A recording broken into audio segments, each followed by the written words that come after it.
Okay, boys and girls, today we're going to learn about the artist Pablo Picasso. Something that you might notice about this artwork is that it's kind of interesting, right? He has a lot of different shapes and colors, and it looks just silly. This is something that was very characteristic of Pablo Picasso's artwork. One of my favorite quotes, others have seen what is and asked why. I have seen what could be and asked why not. It's just very inspiring to me, and I like that quote by him. So, a little bit about his life. He was an artist from Spain, originally in this part of the country. I have a little star here. And in his later life, he moved to France, in Paris and Barcelona, and then he moved back to France and went to quite a few different places in France to learn and teach art. In his early life, he was born in October 1881, and his father was an art teacher. He started taking art classes from his father between the ages of 7 and 10, so he was really young. His first painting was called El Picador, and it showed some part of his life that was very cultural. It's bullfighting. So El Picador is the Spanish word for bullfighting. And this was something that was really common in his culture. Let's see in the next slide. So here are some of his famous artworks. What do you notice about them? It's kind of interesting, right? He has a lot of cubes in his artwork, a lot of squares and triangles and rectangles.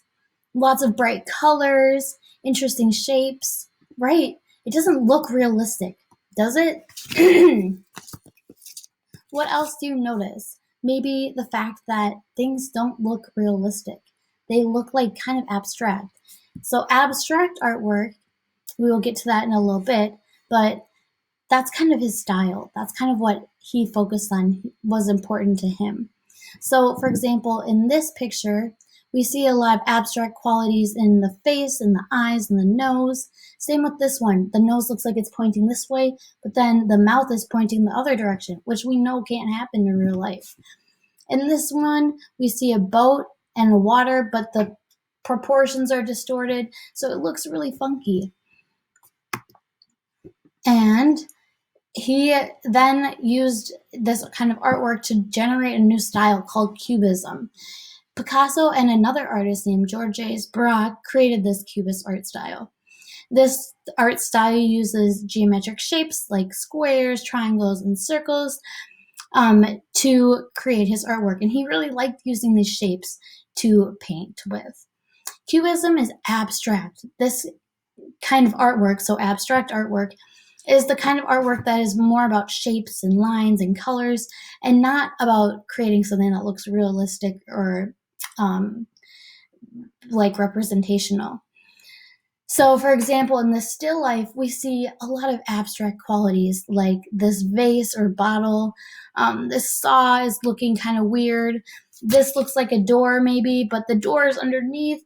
So we're like, what's going on? But we can kind of vaguely make out these shapes. That is what abstract art is.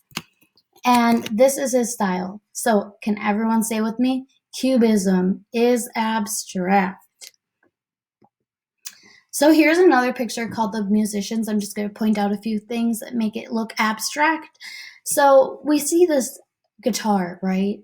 The guitar does not look like a guitar looks in real life. If you looked up a picture of a guitar, it would not look all straight and wonky and bumpy like that. It would look more curved.